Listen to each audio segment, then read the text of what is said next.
শিক্ষা জীবনে ইবাদত, এরপরে শিক্ষা জীবনের পর কর্মজীবনটাও ইবাদত।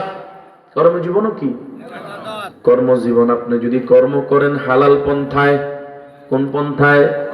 হালাল পন্থায় যদি কর্ম করেন, যদি ভালো পথে যদি আপনি চলেন, আপনি হালাল ব্যবসা করেন, ওই হালাল ব্যবসায়ীও কিয়ামতের ময়দানে আল্লাহর নবীর সাথে জান্নাতে চলে যাবে। সুবহানাল্লাহ। তাহলে ব্যবসা করাটাও কি ইবাদত? ও মুসলমান ভাইরা আমার, সময় কম, আমি সংক্ষেপে বলে যাই। চাকরিজীবী সঠিক পন্থায় চাকরি করবে, টাকা কামাই করবে, মায়ের খেদমত করে টাকা কামাই করবে, টাকা কামাই করে বাবার খেদমত করবে, স্ত্রী সন্তানাদের লালন পালন করবে, এটাও তার আমলনামায় ইবাদতের সওয়াব লেখা হয়ে যাবে। কথা বলেন ঠিক না ঠিক? ও মুসলমান ভাইরা আমার, শুধু তাই না, এরপর আমার আপনার বৈবাহিক জীবন, বিবাহ শাদী, এটাও ইবাদত। বলেন বিবাহ শাদী কি? আজকে বিবাহ শাদীর ইবাদতকে আমরা গুনাহের কারখানা বানায় ফেলছি। কথা বলেন ঠিক নেই? আমরা করি রসম না, মুসলমান না। এই জন্য আমাদের সমাজে বিবাহের শুরুতে গুনাহ দিয়া শুরু হয়। বিবাহের শুরুতে সন্তানের জন্য মেয়ে দেখে, ছেলের জন্য মেয়ে দেখে, মেয়ে দেখে ছেলের বাবা, ছেলের চাচা, ছেলের জ্যাঠা, ছেলের মামা, ছেলের খালু এবং বোন জামাই। আসেনি? কথা কোন আসেনি? এবার ইসলাম কি বলে? ইসলাম বলে বিয়ের আগে ছেলের বাবার জন্য ওই ছেলের বউকে দেখা হারাম। ছেলের বাবা বিয়ের আগে ওই মেয়েকে দেখতে পারবে না, এটা ইসলামের দিক নির্দেশনা। কথা বলেন ঠিক নেই? আমাদের সমাজে দেখে কি দেখে না? আবার এখন না দেখাইলেও তো মুসিবত। মামায় যদি না দেখে মামা বাঁকা হয়ে যায়, চাচাকে যদি মেয়ে না দেখায় চাচা বাঁকা হয়ে যায়, খালুকে যদি না দেখায় খালু বাঁকা হয়ে যায়।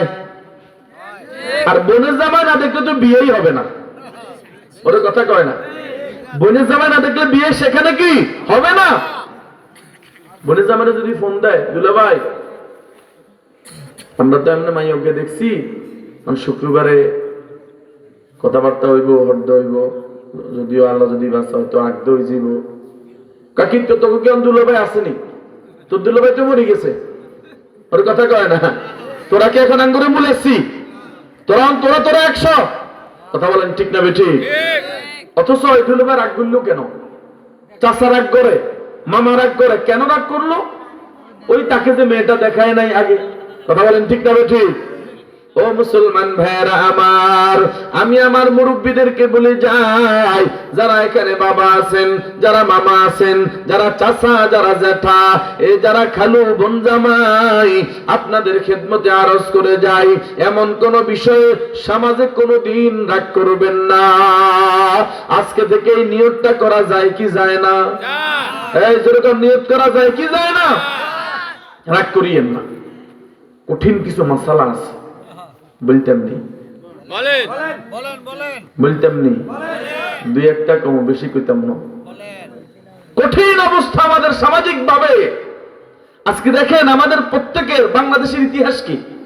বর্তমান চিত্র হলো প্রতি 40 সেকেন্ডে এক একটা পরিবার, এক একটা যুবক যুবতীর বিয়ে ভাঙতেছে, বিচ্ছেদ হচ্ছে, তালাক হচ্ছে। কত সেকেন্ডে? এটা বাংলাদেশে প্রতি 40 সেকেন্ডে একটা বিবাহ ভাঙতেছে তালাকের মাসালা নিয়ে। কেন? ঘন্টায় কত ভাঙতেছে? প্রতিদিন কত শত পরিবার এভাবে বিচ্ছেদ হয়ে যাচ্ছে। মূল কারণ হলো ওই বিবাহের আগে গুনাহ। কথা বলেন ঠিক না ঠিক? বিবাহের শুরুতে কি বেপরদার গুনাহ, আবার বিবাহ শাদীর মধ্যে গান বাদ্য, বেহায়াপনার গুনাহ। কথা বলেন ঠিক না ঠিক? ছেলের বাবা বিয়ের আগে মেয়ে দেখতে যে আংটি পরায়। কথা কয় না? কি পরায়? আংটি পরায়। এই বিয়ের আগে ছেলের বাবা যে মেয়েটার হাত ধরলো, আংটিটা পরাইলো, এই হাত ধরার সাথে সাথে ওই বাবার আমলনামায় হাতের জেনার গুনাহ লেখা হয়ে গেছে। নাউজুবিল্লাহ। মনে কষ্ট নেননি?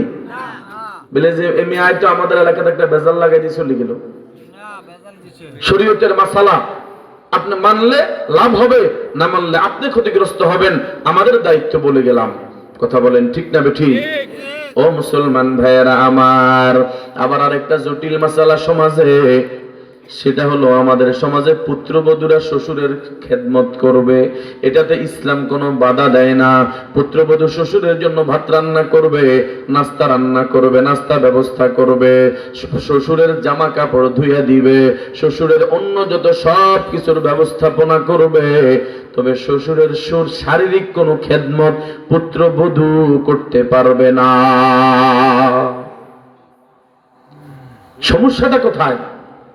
যদি পুত্রবধূ শ্বশুরের যদি এমন কোন শারীরিক খেদমত করে, আর ওই খেদমত অবস্থায় যদি শ্বশুরের অন্তরে শয়তান আসেনি, কথা বলা আসেনি, শয়তানে যদি কোনো কুমন্ত্রণা দেয়, যদি শ্বশুরের অন্তরে কামভাব সৃষ্টি হয়, ইসলাম বলে, কিতাব বলে, এই পুত্রবধূ ওই শ্বশুরের ছেলের জন্য চিরজীবনের জন্য হারাম, চিরজীবনের জন্য হারাম হয়ে যাবে। এবার আপনারা চিন্তা করি দেখেন, আমাদের দেশে এই ধরনের মাসআলা আছে কি নাই? আমাদের সমাজে এই ধরনের কারবার আছে কি নাই বলেন?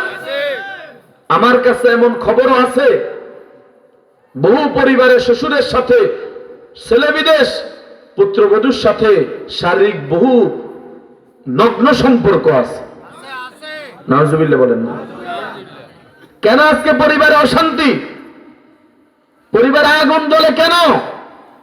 পরিবারে শান্তি নাই, বরকত নাই, আযাব গজব ভরে গেছে কেন? এই ধরনের গুনাহের কারণে। কথা বলেন ঠিক না বেঠিক? মুসলমান ভাইয়েরা আমার, এই জন্য আপনাদের খেদমতে বলে যাই। এবার জামাইয়ের জন্য একটা মাসালা আছে আবার কাল্লাই। আমাদের অনেক শাশুড়ি এখন নওজোয়ান আছে কিনা? অনেক শাশুড়ি কি নওজোয়ান।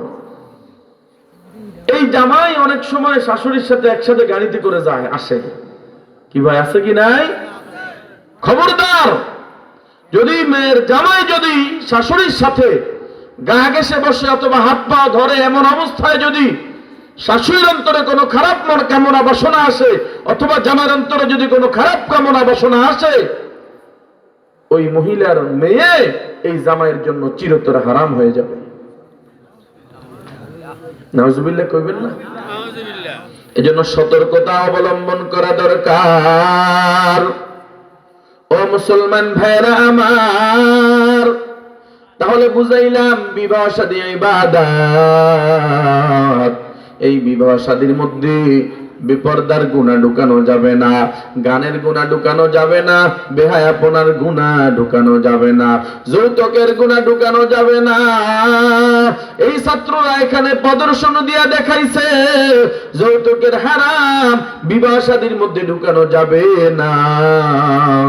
এ মুসলমান ভাইয়েরা, এজন্য আমরা যারা এখানে আজকে থেকে বিবাহ শাদী করব, আল্লাহর হুকুম মতো, নবীজির তরিকা মতো, ওই বিবাহ শাদীর মধ্যে যেই দাম্পত্য জীবন কায়েম হবে, ওই দাম্পত্য জীবনে শান্তির ফয়সালা করে দিবেন কে?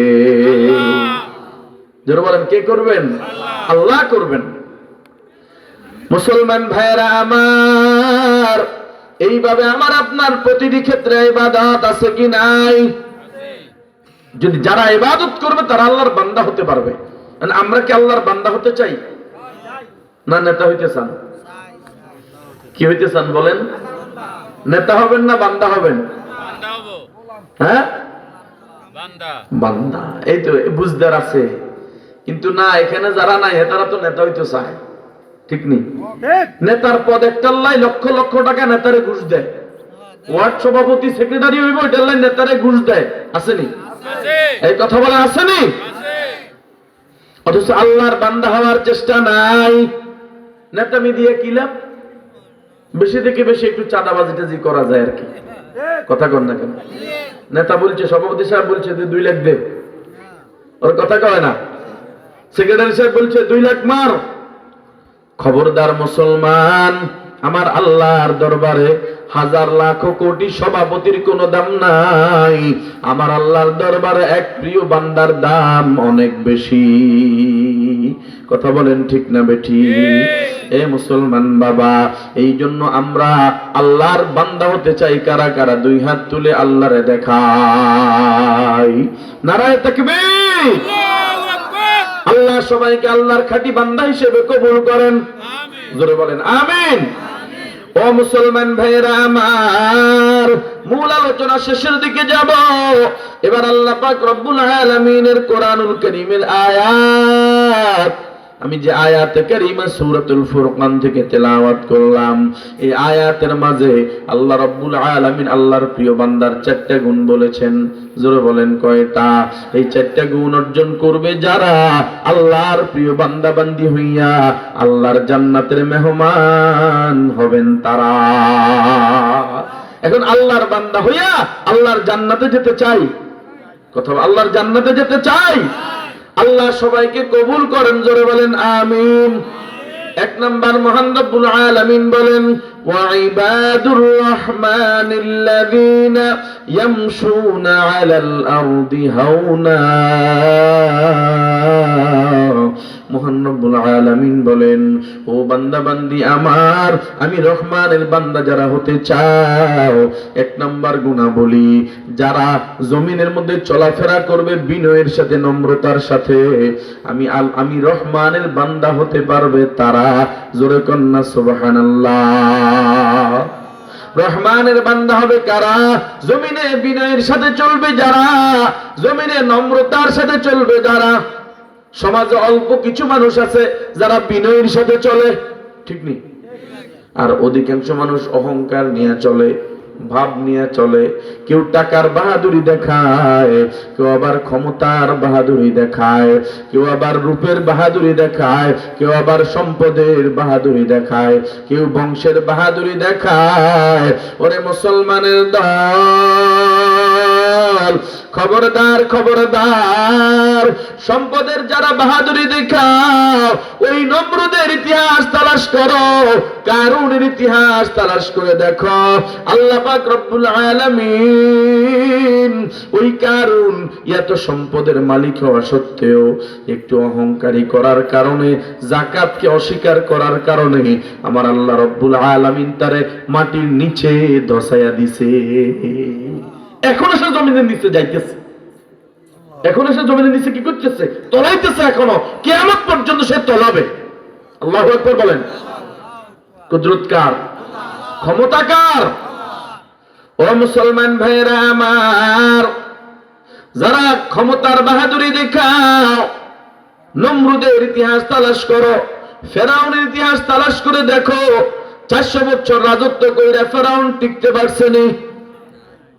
মনে হয় জমিনে কেউ নাই। আপনারা আছেননি সমাজে? ফেরাউন 400 বছর রাজত্ব করার পরে টিকতে পারছিনি। কারণ বেয়াদবি করছে কার সাথে? বড়াইটা কার সাথে করছে? ওয়া আনা রাব্বুকুমুল আলা, আমি বড় রব, আমি বড় খোদা। আল্লাহ কয় তোরে মজা দেখাবো। কি দেখাবো? মজা দেখাবো তোরে, তুই যে বড় খোদা, আমি আল্লাহ তোরে মজা দেখাবো। এই মুসলমান নীল নদে ডুবাইয়া আল্লাহ রাব্বুল আলামিন মজা দেখাইছে কি দেখায় নাই? কি ভাই দেখাইছে নি? নমরুদকে আল্লাহ পাক রব্বুল আলামিন এমন মজা দেখাইছে, নিজের আপন খলিল ইব্রাহিম আলাইহিস সালাতু ওয়াস সালামের সাথে বেয়াদবি করছে, আল্লাহর সাথে গাদ্দারি করছে। আল্লাহ রাব্বুল আলামিন কামান ব্যবহার করেন নাই, আল্লাহ রাব্বুল আলামিন কোন বুলেট ব্যবহার করেন নাই, কোন অস্ত্র ব্যবহার করেন নাই, একটা ল্যাংলা মশা দিয়ে দিছে। কথা কয় না? ল্যাংলা মশা দিয়ে দিছে। আর এমন ভাবে মাথা পিটা আরম্ভ করছে, কয় ফিট আরো ফিট। এতে নিজে কয় ফিট। কি কয়? এতে নিজে কয় মাথা পিট। শান্তি নাই, পিট পিটতেছে। এতে কি রাগ করে দিছে, একবারই তুলি বেড়াই, মাথা 80 2 বার। ক্ষমতা কার? ও মুসলমান ভাইয়েরা আমার, এইভাবে ইতিহাস সাক্ষী যুগে যুগে যারা অহংকারী করেছে, আল্লাহ রাব্বুল আলামিন তাদেরকে বিতাড়িত করে শিক্ষা দিয়েছে। কথা কয় না? এখনো যারা আছো সময় আছে, শিক্ষা নাও, শিক্ষা নাও। যদি শিক্ষা না নাও, তাদের পরিণতি যেমন, তোমাদের পরিণতি তেমন না, এর চাইতে আরো খারাপ হবে। কথা বলেন ঠিক না ঠিক? ও মুসলমান ভাইরা আমার, তাহলে আল্লাহর বান্দা যদি হতে চাও, তাকাব্বুরি করা যাবে না, অহংকারী করা যাবে না, বড়াই করা যাবে না। এ প্রাণের আম্মা জান, রূপের বাহাদুরি দেখাইবা না, স্বামীর টাকার বাহাদুরি দেখাইবা না, বাবার ক্ষমতার বাহাদুরি দেখাইবা না। স্বামীর সাথে নম্রতার আচরণ করো, শাশুড়ির সাথে নম্রতার আচরণ করো, শ্বশুরের সাথে নম্রতার আচরণ করো, জালের সাথে নম্রতার আচরণ করো, ননদের সাথে নম্রতার আচরণ করো। কারণ অহংকার পতনের মূল। যত বেশি অহংকার করবা, তত তাড়াতাড়ি ধ্বংস হয়ে যাইবা। কথা বলেন ঠিক না ঠিক? মুসলমান ভাইরা আমার, তাহলে আল্লাহর প্রিয় বান্দা হওয়ার জন্য 1 নাম্বার গুণাবলী, অহংকার করব না, নম্রতার সাথে চলবো। রাজি আছেন? কি রাজি আছেন না সবাই? আল্লাহ কবুল করেন, সকলে জোরে বলেন আমিন। লাভ হবে কি? আপনি যদি নম্র হন, আল্লাহ নবী ডাক দিয়ে বলেন, মান তাওয়াদা লিল্লাহ রাফাহুল্লাহ, যে আল্লাহর জন্য বিনয়ী হয়, আমার আল্লাহ তার মর্যাদা উঁচু করে দেন। আর যেটা আল্লাহর জমিনে অহংকারী করে, আমার আল্লাহ তারে ধ্বংস করে নিচে নামাইয়া দেয়। কথা কোন ঠিক না ঠিক? ও মুসলমান ভাইয়েরা আমার, এজন্য লাভ হবে কি? নিজেকে নিজে বড় মনে করে লাভ নাই। কারণ প্রবাদও আছে, আপনাকে বড় বলে বড় সেই নয়, লোকে যারে বড় বলে বড় সেই হয়। তোমাকে বড় কখন বলবে? যখন দেখবে তুমি একজন নম্র মানুষ, ভদ্র। সমাজে তোমার পিছনে মানুষ আলোচনা করবে, হায় আলহামদুলিল্লাহ, আমাদের আব্দুল করিমের ছেলে একটা মানুষের বাচ্চা, দেখো এত নম্রতার সাথে চলে, কারোর সাথে ঝগড়া নাই, ভেজাল নাই। কথা বলেন ঠিক না বেঠি? আর যেটা অহংকারী করে চলে, যদিও সামনে আসসালামু আলাইকুম সালাম দেয়, যে কয় একটা বেদব জন্ম দিছে আব্দুল করিমে, ওরে কথা কয় না, কই কি মানুষ নেই, ইয়া তো কুত্তের সাপ। কথা কয়, বলে কি বলে না?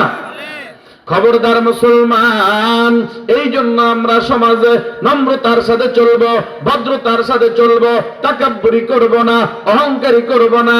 এবার 2 নম্বরে আল্লাহ রাব্বুল আলামিন ডাক দিয়া বলেন, ওয়া ইযা খাতাবাহুমুল জাহিলুনা ক্বালু সালামা। মহান রব্বুল আলামিন ডাক দিয়া বলেন, এরে বান্দা বান্দি আমার, আমি রহমানের বান্দা যারা হতে চাও, আমি রহমানের বান্দা তারা, কয় জমিনের মধ্যে যখন কোন মূর্খ লোকের সাথে দেখা হয়, কথা হয়, তখন তর্ক করে না, ঝগড়া করে না, তারা সালাম দেয়, আসসালামু আলাইকুম ভাই, আমার তোমার সাথে ঝগড়া করার সময় নাই, আমার কাজ আছে, আমার মালিকের জিকির আছে, তিলাওয়াত আছে, লা ইলাহা ইল্লাল্লাহ, লা ইলাহা ইল্লাল্লাহ, সুবহানাল্লাহ, আলহামদুলিল্লাহ, লা ইলাহা ইল্লাল্লাহ, লা ইলাহা ইল্লাল্লাহু মুহাম্মাদুর রাসূলুল্লাহ। আল্লাহর প্রিয় বান্দা যারা দেখবেন নিচের দিকে তাকাইয়া তাকাইয়া হাঁটে, কারোর সাথে ঝগড়া করে না, মানুষ দেখলে সালাম দেয়, আর জবানে কেন জানি কি যেন গুনগুন গুনগুন জিকির করে আর তিলাওয়াত করে, দরুদ শরীফ পড়ে, ইস্তিগফার করে। কথা বলেন ঠিক না বেঠি?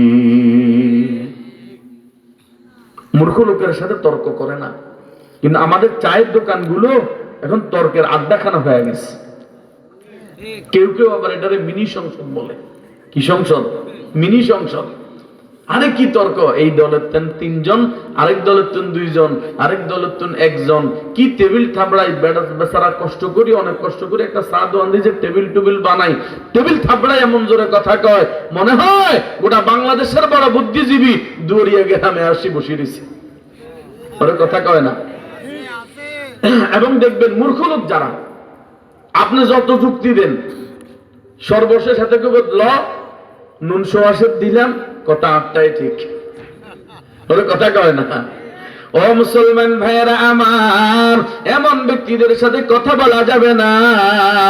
চায়ের দোকানে তর্ক করবা না, এ যুবক ঝগড়া করবা না, দলের জন্য ঝগড়া করিও না, নেতার জন্য ঝগড়া করিও না। তোমার নেতা এসি রুমে ঘুমায় আর তুমি চায়ের দোকানে কিলে কিলি করে রক্ত ঝরাও, ওর কথা কয় না। নেতা কোন হাই? এসি রুমে। নেতার ছেলেটা পড়ে আমেরিকা, নেতার ছেলেটা লন্ডনে পড়ালেখা করে, নেতার ছেলে সিঙ্গাপুর পড়ে, নেতার ছেলে মিশরে পড়ে, আর তুমি নেতার হইয়া বাংলাদেশে তুমি তোমার মায়ের বুক খালি করো, ওর কথা কয় না। কি লাভ হবে তোমার? নেতারা সবাই তলা তলা সব ঠিক আছে, মাঝেদি তুমি শেষ, তোমার পরিবার শেষ, তোমার দুইটা বাচ্চা আছে, কথা বলে না। ও মুসলমান ভাইয়েরা আমার, খবরদার, দলের জন্য ঝগড়া করবেন না, নেতার জন্য ঝগড়া করবেন না। যদি ঝগড়া করতে হয়, যদি কোনো রক্ত জড়াইতে হয়, জড়াইবেন আল্লাহর জন্য। কথা বলেন কার জন্য? আল্লাহর জন্য জীবন দেন, আল্লাহর জন্য রক্ত ঝরান। আপনার পরিবার চালাইব কে? জোরে কোন কে? আপনার সন্তান চালাইবে কে? ও মুসলমান ভাইয়েরা আমার, এই জন্য আজকে থেকে আমরা ঝগড়া করব না। আমার আম্মা জানদেরকে একটা অনুরোধ করে যাই, ও আম্মা জানেরা, ঝগড়া ফাসাদ করবা না। ঝগড়া তো করে করে একদল করে ঝগড়া, আরেক দলে মারে তুষ, কথা কয় না। কিছু সিয়ানারা মহিলা আছে না নি, এরা সিয়ন ওই হাঁদাই গরমের মধ্যে লাগায় ভেজাল, ওর কথা কয় না। এমন ভাবে কেউ কেরাসিন তেল মারে, আরো আগুন জ্বলায়, বাড়াই দেয়, কথা বলেন ঠিক নেই না? মুসলমান না, ঝগড়া করবেন না। আবার ঝগড়া তো ঝগড়া না, ঝগড়ার ভিতরে গালি টাক মারে, কবি আর গালি, মনে হয় টাক মারি খুলে কাঁচা কাঁচা, কানে আঙ্গুল দিল, আঙ্গুল সেট করে ঢুকি যায়, ওর কথা কেন আছে কি নাই? আবার কেউ আর গজবের টাক মারে। কিসের টাক? গজবের। তোর হোলার মাথা খা, মাইয়ার মাথা খা, তোরে তোর মক্কা শরীফে খাক, তোরে মদিনা শরীফে খাক, তোরে চৌধুরী মিজি মসজিদে খাক, কথা বলে না? বলে কি বলে না? সর্বশেষ কর তোর হোলার মাথা তুই খা, আল্লাহ তোর স্বামীরে বাক্সা পরিয়া নাও, নাউজুবিল্লাহ কয় না?